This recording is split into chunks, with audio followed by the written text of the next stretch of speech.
Background আমার দরকার নেই, তাই আমি আর্ট করে দিলাম। এন্ড এটা স্পেস একটু বাড়তি থাকবে। সো এটা তো একটা, তো আমি তোমার কি এখান থেকে যদি আমি এটা জুম আউট করি এন্ড লং করি, এখান থেকে যদি এটা ক্লিক দেই, এই যে দেখতে পাচ্ছেন, এখন বুঝতে পারছেন কি, এই যে। সো আপনারা হয়তো বুঝতে পারছেন না, এর জন্য এই টেক্সচারের জন্য টেক্সচারটা আমি আপাতত ডিলিট করে দিচ্ছি। এখান থেকে এই যে এটা করলে এই যে একটু, আর এটা করলে উপর দিক নিচ দিক যদি থাকে, সো বুঝতেই পারছেন। এটা তো স্টক, এই যে স্টক টেক্সটের ভিতরে স্টক, এই যে এটা তো শ্যাডো, দেখতে পাচ্ছেন শ্যাডো। তো এটা যদি স্টকটা অফ করে থাকে তাহলে শ্যাডোটা আপনারা একটু বুঝতে পারবেন। এই যে শ্যাডো, এটা অফ করে দিলে আরো বেশি হবে, অন করে দিলে আরো বেশি হবে। তো শ্যাডোটা অফ করা থাক। তারপরে একটা দেখাচ্ছে এই যে এম্পল, এই যে দেখতে পাচ্ছেন, এই যে এটা বেশি একটা বেটার মনে হয় না আমার মতে। যাই হোক, এটা অফ থাক। এটাও মনে করেন একটু জুম করে আপনারা দেখাচ্ছি। এই যে দেখুন, লেখা এরকম হবে। সো এটাকে বেশি একটা ভালো দেখাচ্ছে না, এটাকে দেখাচ্ছি এটা দিয়ে। এই যে এম্বল কি আছে কি এখানে, এই যে এম্বল আছে। সো দেখতেই পাচ্ছেন একটু সব শেপনেস হবে একটু, এই যে কালার গ্রেডিং এর জন্য। এই যে সো আশা করি বুঝতে পারছেন। তো এখানে ক্লিক করলাম, এম্বলটা আপাতত ডিল অফ থাক। এখান থেকে 3D শেপ জাস্ট ক্লিক।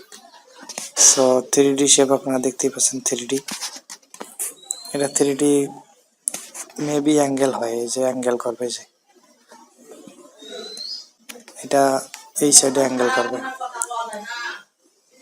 তো আশা করি আপনারা বুঝতে পারছেন, না বুঝতে পারলে অবশ্যই কমেন্ট বক্সে জানাবেন কি বুঝতে পারছেন না। তারপর এটা আমার দরকার নেই, এটা আপাতত আপনার দেখালাম।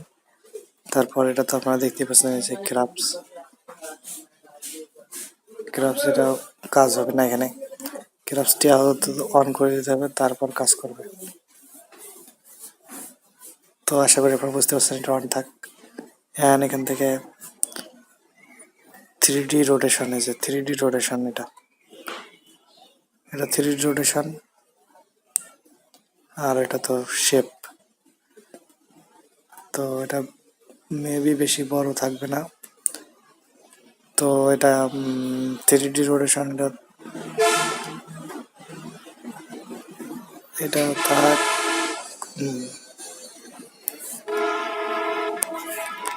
তো এখানে ক্লিক করলাম,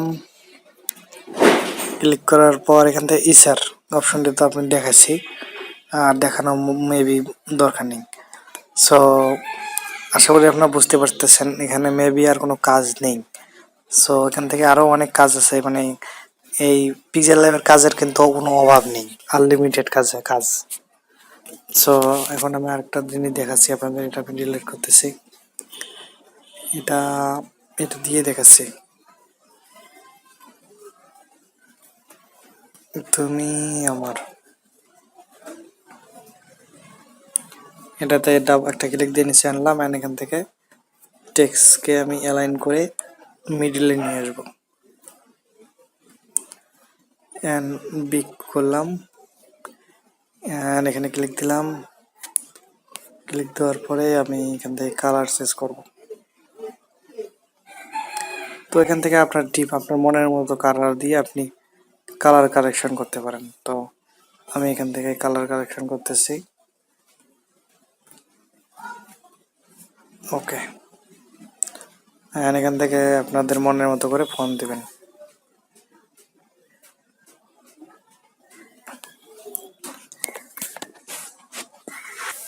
অ্যান্ড অনেকেই বলেন যে ভাই আপনি শেপ ডিজাইন কীভাবে করেন, শেপ লাগান কীভাবে, সেটা আমি আপনাদের মাঝে আজকে শেয়ার করতেছি এখানে।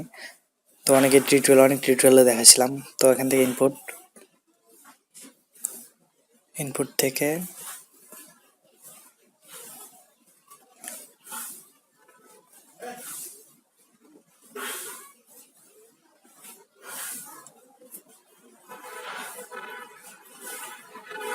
এখান থেকে আপনাদের যেটা মন চায় শেপ ডিজাইন বা যেটা একটু যেই ডিজাইন আপনারা ডাউনলোড করে নেবেন সেটা আপনারা যেহেতু এডিট করবেন সেইগুলো আপনারা নিবেন।